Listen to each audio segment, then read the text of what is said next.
convert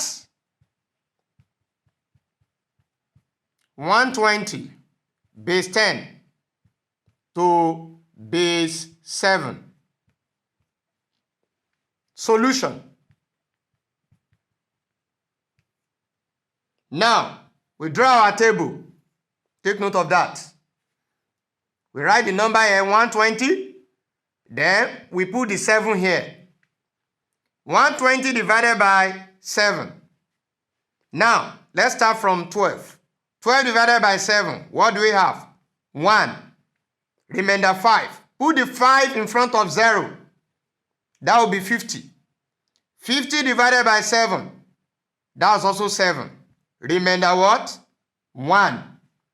17 times 7 will give us 119.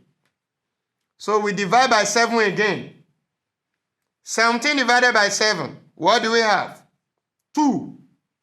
Because 7 times 2 is 14. So that's remainder what? It's remainder 3. Then we divide by 7 again. 2 divided by 7, 0. Remainder what? Remainder 2. Take it from bottom to up. Then we conclude our solution as what? What are we converting? 120 base 10 equals to what? Look at the first number down. We now have 2, 3, then 1. What base? Base 7. That is the solution to the problem.